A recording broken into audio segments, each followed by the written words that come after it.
आज का जो यूथ है उसको अगर आप सोचोगे कि मैं सिर्फ पैसा देके उनके पास से काम करवा लूंगा और उनको मोटिवेट करवा लूंगा, तो ये आपका बिगेस्ट मिथ है। ओके, तो 12 साल के टाइम के दौरान आप बहुत सारे ऐसे बिजनेसमैन के टच में आए होंगे, तो आपने क्या ऑब्जर्व किया कि ज्यादातर बिजनेसमैन कौन से प्रॉब्लम है जो फेस करते हैं? आपने ये सही सवाल किया है। मुझे लगता है कि देयर आर 3 और 4 चैलेंजेस जो मैंने मेंशन किया हुआ है ड्यूरिंग माय जर्नी, कि ये बिजनेस ऑनर्स को बहुत सारे चैलेंजों में से ये 3 या 4 चैलेंजेस ऐसे हैं कि जो मेन चैलेंजेस मैं बोल सकता हूँ। सबसे पहला चैलेंजेस है कि इनएफिशिएंट ऑपरेशंस। दूसरा मुझे लग रहा है जो सबसे ज्यादा हो सकता है वो है एचआर को लेके, मतलब कि ह्यूमन रिसोर्स को लेके। तीसरा जो चैलेंजेस है वो है इनोवेशन, कि बिजनेस ऑनर्स के बिजनेस में इनोवेशंस की कमी मुझे लग रही है। और चौथा जो सबसे ज्यादा मेरे दिल के करीब है, और वो है सक्सेशन प्लानिंग। बहुत सारे बिजनेस ऑनर मुझे बोल रहे हैं कि जय, मेरे बाद मेरी जो नेक्स्ट जनरेशन है ये बिजनेस में नहीं आना चाहती। तो ये मेन 4 चैलेंजेस मुझे लगता है कि ये 4 चैलेंजेस मेन है हर कोई बिजनेस ऑनर के लिए। ओके, तो आपने पहला बताया कि इनएफिशिएंट ऑपरेशन, राइट? तो इनएफिशिएंट ऑपरेशन का जो प्रॉब्लम है, तो आपको क्या लग रहा है, मतलब उस पे थोड़ा आप ब्रीफ में जाइए। तो हार्दिक, अगर आप देखोगे कि जो मैन्युफैक्चरिंग हाउस है या मैन्युफैक्चरिंग प्लांट है, वहां पे ही ये इनएफिशिएंट ऑपरेशन का प्रॉब्लम आ रहा है। तो उनका ये जो प्रॉब्लम है ना, उसका मेन रीजन मुझे लग रहा है कि they are not adopting any technology.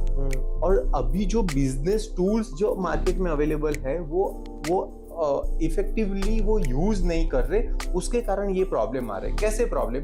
कि एक प्रोजेक्ट ऐसा हो रहा है कि A B C and D तक प्रोजेक्ट खत्म होते, फिर सी में उसका एंड प्रोडक्ट निकल रहा है। तो उनको यही नहीं पता कि ए में मेरा कितना यूटिलाइजेशन हो रहा है, बी में कितना यूटिलाइजेशन हो रहा है। अगर ए मेरा अटक गया तो सी एंड डी मेरा काम नहीं करेगा और डी मेरा एंड प्रोडक्ट बाहर ही नहीं निकलेगा।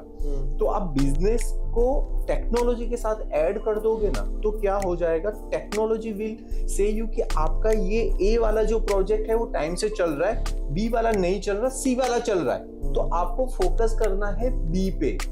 तो ये आप जितना भी टेक्नोलॉजी को एडप्ट करोगे तो इनएफिशिएंट जो आपकी ऑपरेशन है उसको आप स्ट्रीमलाइन कर सकते हो। जहां तक मुझे पता है, जो बड़े ऑर्गेनाइजेशन होते हैं, बड़े मैन्युफैक्चरिंग यूनिट होते हैं, तो वो उनके सैप जो पूरा सिस्टम होता है, राइट, वो जो उनके सारे ऑपरेशंस मैनेज करता है, सैप हो गया, फिर ईआरपी हो गया। तो बड़े ऑर्गेनाइजेशन को शायद, मेरे को नहीं लगता कि ये प्रॉब्लम आ रही होगी, पर अगर हम बात करें एमएसएमई की, ट्रू, तो उन लोगों को ये प्रॉब्लम आ रही होगी जस्ट बिकॉज कि वो शायद कई बार अफोर्ड ना कर पाए ईआरपी सिस्टम, या तो सैप नहीं कर पाए अफोर्ड, राइट? तो क्या ये रीजन है कि इनएफिशिएंट रहता है उनका ऑपरेशन? उनका ऑपरेशन इनएफिशिएंट रहने का सबसे बड़ा रीजन जो आपने बोला वो कि न्यू टेक्नोलॉजी को एडॉप्ट नहीं कर रहे। मार्केट में अवेलेबल ईआरपी सॉल्यूशंस है जो उनके बजट में आ सकते हैं, मगर उनको अपने ऑपरेशन को टेक्नोलॉजी ड्रिवन नहीं करना है। तो जो एक तरीका है कि 10 साल पहले वो जो तरीके से बिजनेस कर रहे थे, आज भी वही तरीके से वो लोग बिजनेस कर रहे हैं, तो उनको ये प्रॉब्लम आएगा ही आएगा। और ये प्रॉब्लम वैसा हो सकता है कि आज नहीं तो कल उनका डी ग्रोथ भी शुरू हो सकता है, अगर उन्होंने टेक्नोलॉजी में नया एडॉप्शन नहीं किया या टेक्नोलॉजी में इन्वेस्टमेंट नहीं किया तो। ओके, मतलब main takeaway from this discussion is कि इनएफिशिएंट ऑपरेशन को एक ही तरीके से बीट किया जा सकता है, that is adoption of technology, very right, and that is also affordable technology जो ऑलरेडी मार्केट में अवेलेबल है, पर हमें वो चीज की नॉलेज नहीं। एसईआरपी सिस्टम अवेलेबल है मार्केट में, पर हमें उसकी नॉलेज नहीं, तो वो नॉलेज लेने के लिए you have to connect with the right people, right, जहां पे ये बीएनआई आपको हेल्प कर सकता है। बिल्कुल कर सकता है। जैसे बहुत सारे बीएनआई में बहुत सारे ट्रेनिंग्स होते हैं, वहाँ पे ये हमको सिखाया था कि आपको नया टेक्नोलॉजी एडॉप्शन कैसे करना है। आपको क्रॉस चैप्टर में वहाँ पे आप दूसरे ऑनर के साथ बात करके सीख सकते हो कि मैंने ये टेक्नोलॉजी अडॉप्ट किया है तो मुझे क्या बेनिफिट हुआ है। बहुत सारी चीज आप सीख सकते हो। तो बोलते हैं ना कि जैसे लोगों के साथ आप रहोगे वैसा आप नया सीखोगे। करेक्ट है, you are average of 5 people around you, that's a proven science, very true, right? So पहला पॉइंट तो हमारा, दूसरा था ह्यूमन रिसोर्स, राइट? वो तो एक्चुअली है ना, हर ऑर्गेनाइजेशन फेस कर रहा होगा, including me. I am also facing a problem of human resource. So उसका क्या तोड़ है अकॉर्डिंग टू यू? तो सबसे पहले आपको ह्यूमन रिसोर्स के प्रॉब्लम को भी डिवाइड करना पड़ेगा छोटे छोटे सेगमेंट्स में। एक होता है कि एक प्रॉब्लम ये हो रहा है कि आपको नए मैन पावर नहीं मिल रहे। दूसरा प्रॉब्लम ये हो सकता है कि आपका जो एग्जिस्टिंग मैन पावर है उसको हम कैसे मोटिवेट करें। तीसरा आपका ये हो सकता है कि जो आपका एग्जिस्टिंग मैन पावर है उसको मैं मोटिवेट तो नहीं कर पा रहा हूँ, मगर मैं उसमें कंपटीशन भी क्रिएट नहीं कर सकता हूँ कि जिससे एक सही तरीके का कल्चर डेवलप हो। और चौथा कि अगर मेरा मेन पर्सन जो है कंपनी का वो कंपनी छोड़ दिया तो हमारा जो काम का हम एज अ ऑनर मेरे पास जो बर्डन काम का बढ़ जाएगा वो सबसे ज्यादा बढ़ सकता है। ये 4 प्रॉब्लम है ह्यूमन रिसोर्स में। तो सबसे पहले बात करते हैं न्यू मैन पावर की। New man power it is a continuously process. Correct. अगर आपको लग रहा है कि मुझे 4 लोगों की जरूरत है तो आपके पास कम से कम 6 लोगों के लिए वैकेंसी होना चाहिए और उसमें 2 आप स्पेयर में रखिए जिसको आप कंटिन्यूअसली ट्रेन कर सकते हो as per your demand, as per your requirement. ठीक है, मैन्युफैक्चरिंग यूनिट वाला कैसे कर सकता है कि उसको मशीन चलाने के लिए एक अलग से बंदा लगेगा, तो उनको 1 या 2 एक्स्ट्रा स्पेयर मैन पावर जब जरूरत नहीं है तब ढूंढ के रखने पड़ेंगे। तो जब नहीं होंगे तो उनका काम अटकेगा नहीं, वो चालू रहेगा। सेकंड है कि man power, existing man power को कैसे मोटिवेट करें, वो सबसे बड़ा चैलेंजेस है। आप कौन सी इंडस्ट्री में हो उसके हिसाब से आपको उसके लिए स्ट्रेटेजी बनाना पड़ेगा। हम बात कर लेते हैं आपकी, you are in service industry. Correct है ना। सर्विस इंडस्ट्री वैसा है कि बहुत सारे ऑप्शंस अवेलेबल है मार्केट में उनके पास, तो वो लोग हमारे पास कैसे काम करेंगे। उसके लिए आपको एक कल्चर डेवलप करवाना पड़ेगा अपने कंपनी में, जहां पे उसको पता होगा उसका जॉब प्रोफाइल क्या है, जिसको हम एसओपी बोलते हैं। करेक्ट है ना। उसको आके क्या करना है और उसके साथ उसको ये भी पता होगा कि मैं यहाँ से क्या एक्स्ट्रा करूंगा तो मुझे क्या एक्स्ट्रा मिल रहा है in terms of money, in terms of recognition. Correct. आज का जो यूथ है उसको अगर आप सोचोगे कि मैं सिर्फ पैसा देके उनके पास से काम करवा लूंगा और उनको मोटिवेट करवा लूंगा, तो ये आपका biggest myth. Correct, agree on this point.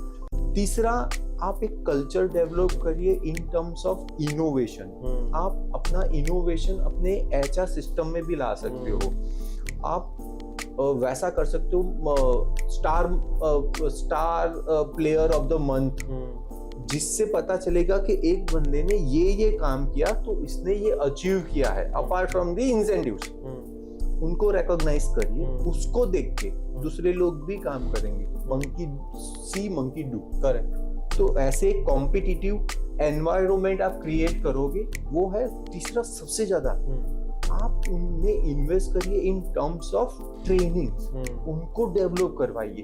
उनका जो स्किल है वो देख के आप पेड ट्रेनिंग उसको ऑफर करिए कि जा तू ये ट्रेनिंग कर ले कंपनी के पे से।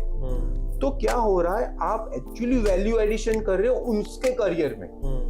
पैसा आप जब दे रहे हो तो जो काम कर रहा है उसका पैसा दे रहे हो, मगर आप उसकी स्किल डेवलपमेंट में अगर कंपनी कुछ पे कर रही है तो वो उसके लिए एक बहुत ही अच्छा तरीका है उसको मोटिवेट करने के लिए। एचआर में आप आज की तारीख में हर एम्प्लॉय को इंश्योरेंस से प्रोटेक्ट कर सकते हो। इंश्योरेंस की बहुत सारी पॉलिसीज है जिससे आप अपने ह्यूमन रिसोर्स को मोटिवेट कर सकते हो और उनको मेंटेन कर सकते हो। ये अच्छा पॉइंट है। मतलब अगर ग्रुप पॉलिसी सारे जितने भी टीम मेंबर्स अगर उनको ऑफर करें, राइट, कि आपको एम्प्लॉयमेंट के साथ पॉलिसी भी मिल रही है, तो उनको भी एक सिक्योरिटी फील होगी। बट ये तो चलो अच्छी बात हुई। अगर बात करें हम नेगेटिव एस्पेक्ट की, तो आपने जैसे बोला ट्रेनिंग उनको दे, बट ट्रेनिंग भी दिया हमने, हमारे पैसे से सब कुछ करके दिया, पर फिर भी ह्यूमन रिसोर्स चला गया। तो मैंने जो सबसे पहले बोला था तो कि आपके पास स्पेयर में जूनियर मैनेजर्स होने चाहिए, या फिर आपके पास एक रिकॉग्नाइज आपको करना पड़ेगा कि अगर ये मेरा टॉप लेवल है तो मेरा M1 है तो M2 क्या है, M3 क्या है। वो एक कंटिन्यूअसली प्रोसेस रहेगा। क्योंकि ये बात दिमाग में बैठा के रखिए कि आपका आज का एम्प्लॉय पूरी जिंदगी आपके साथ रहेगा वैसा कभी नहीं होने वाला। That's the truth. 10 साल 15 साल पहले ऐसा हो रहा था कि जैसे मेरे फादर ने पूरी उनकी लाइफ एक ही कंपनी में निकाल दी, मगर सेम थॉट प्रोसेस आज के एम्प्लॉय में नहीं है। तो सबसे पहले आप सबसे पहले ये एक्सपेक्टेशन ही निकाल दीजिए। Correct. Okay, got your point. Thank you, Mr. Jay Desai. Now we are going to meet soon after one short break. मिलते हैं एक छोटे से ब्रेक के बाद।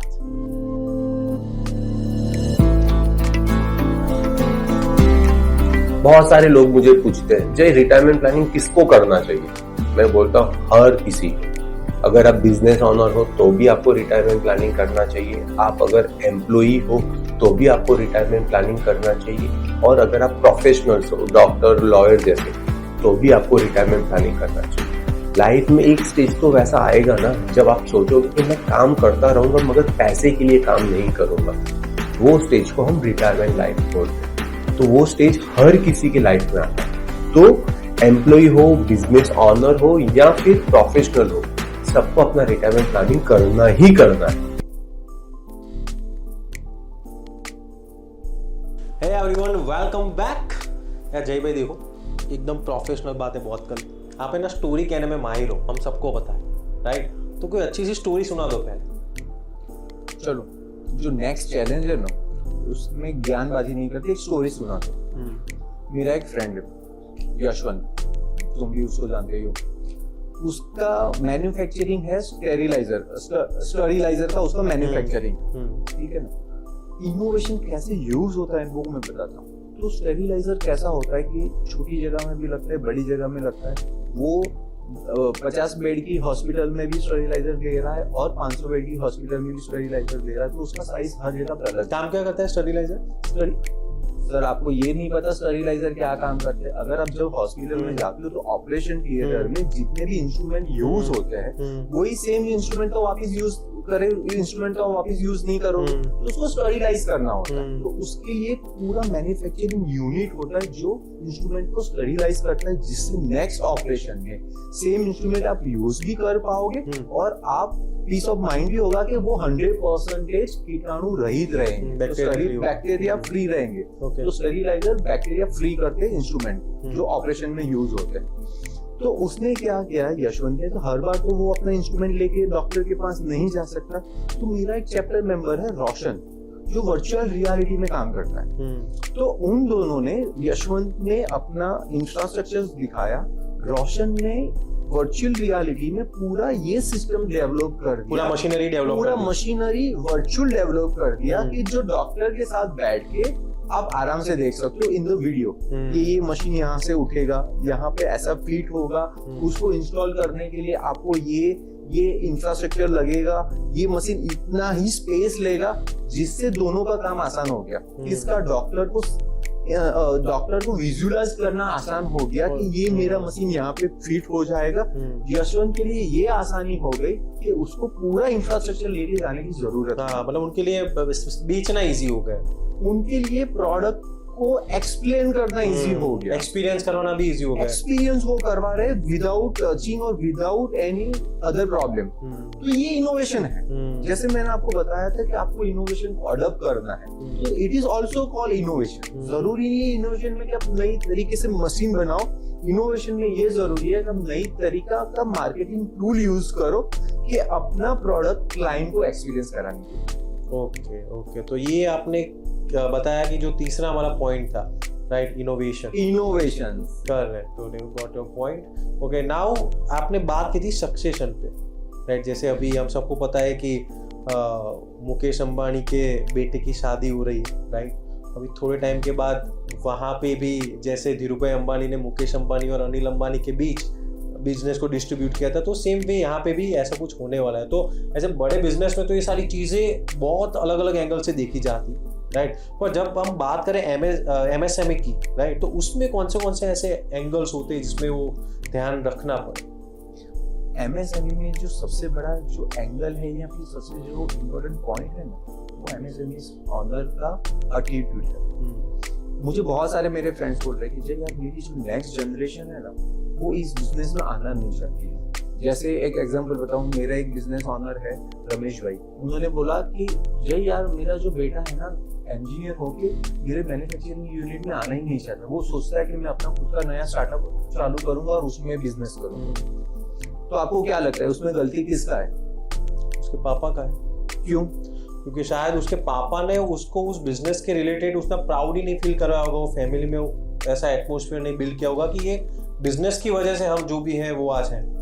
आप बहुत करीब हो ये आंसर के, मगर सबसे पहले अगर हम जो बिजनेस कर रहे हो उसके सबसे पहले आपको प्राउड होना चाहिए। अगर मेरा ये मैन्युफैक्चरिंग यूनिट है तो मेरे फैमिली के हर मेंबर को पता होना चाहिए ये यूनिट कैसे काम कर रहा है। तो आपको वो कल्चर घर में क्रिएट करना होगा, बच्चों को बताना होगा कि हम केमिकल्स बना रहे हैं। और वो कब से बताना होगा? जब से बच्चों को पता चलना शुरू हो जाता है। तो एक स्टैंडर्ड एज तो नहीं है, मगर मैं बोलूंगा 8 या 10 स्टैंडर्ड में बच्चे हैं, तब से उनको पता होना चाहिए कि हमारा ये बिजनेस है, मेरे पापा ये काम कर रहे हैं।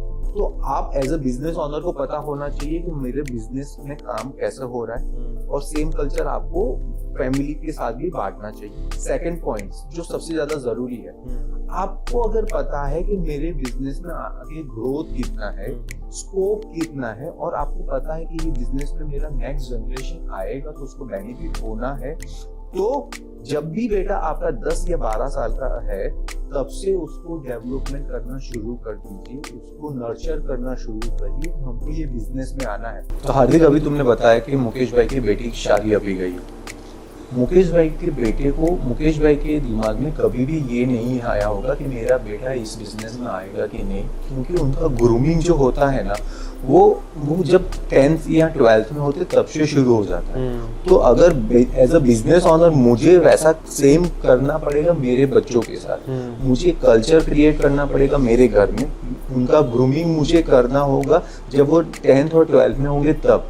यहाँ पे हम क्या कर रहे हैं, बेटा ग्रेजुएट हो जाता है, कॉलेज या इंजीनियरिंग खत्म करता है, उसके बाद हम एक्सपेक्ट करते हैं कि वो मेरा बिजनेस ज्वाइन करेगा। वैसा करेंगे तो ये गलती करेंगे हम, और ये प्रॉब्लम हमेशा आएगी कि वो चाहेंगे कि नहीं मैं कुछ और करूं, क्योंकि उनको जो करना है उनको समझ है नहीं, और जो समझ उनको है वो हमको करने नहीं देना। और बिजनेस बच्चों को भी ये समझना चाहिए कि अगर वो लोग बाहर जाके कुछ नया शुरू करेंगे तो वो क्या करेंगे कि 10 से शुरू करेंगे, वो 100 पे पहुंचेंगे, मगर जब वो अपना बिजनेस, पापा का बिजनेस ज्वाइन करेंगे तो वो 100 से शुरू करेंगे और 500 तक पहुंच सकते हैं। तो ये जो कम्युनिकेशन है वो हमको बच्चों के साथ करना होगा, तब जाके मैंने जो 20 साल या 15 साल में जो बिजनेस जमाया हुआ है वो नेक्स्ट जनरेशन को ट्रांसफर होगा। आपने नेक्स्ट जनरेशन की आप बात करो, मेरे को पता है आपकी खुद की भी एक बेटी है जिन्होंने फिलहाल में ही 12th क्लियर किया अभी कॉल, तो आप क्या कर रहे हो ये सेम चीज को रेप्लिकेट करने के लिए? तो जब मेरी बेटी 10th में थी तब से उसको पता है कि उसके पापा का क्या बिजनेस है। मैं उसको हमेशा बताता रहता हूँ इनडायरेक्टली कि बेटा हम वैसे बिजनेस में हैं कि जहाँ पे हम लोगों को पैसे क्रिएट भी करते हैं और लोग आके हमको थैंक यू भी बोल के जाते हैं। तो उसके प्राउड फील हो रहा है कि यार हम लोगों की लाइफ में कुछ अच्छा इनपुट्स दे रहे हैं। उसको मैंने बहुत सारे हमारे सेमिनार है वहाँ पे मैं बेटी को लेके जा रहा हूँ, मेरा सेमिनार कैसे होता है, हम एंड ऑफ द सेमिनार क्या करते हैं, लोगों के क्वेश्चन एंड आंसर सुन के उसको प्राउड फील हो रहा है कि मेरे डैडी जो बिजनेस में है वही बिजनेस आगे जाके मुझे अंदर एंटर होना है। तो सेम जो कल्चर मैं डेवलप कर रहा हूँ मेरी बेटी के लिए, वैसा आप भी कर सकते हो कि जब से वो छोटे हैं तब से उसको अपने बिजनेस में इन्वॉल्व करना शुरू करो। और फिर मुझे पता है कि उसको ये बिजनेस में आने के लिए क्या क्या स्किल की जरूरत है, उस पर मैं आज से फोकस कर रहा हूँ। तो ये कल्चर हमने डेवलप कर चुका है, मैंने कर चुका हुआ मेरे बिजनेस में मेरे नेक्स्ट जनरेशन को लाने के लिए। Got your point. सो आपने बहुत अच्छे से चारों पॉइंट को कवर किया जय भाई, थैंक यू सो मच।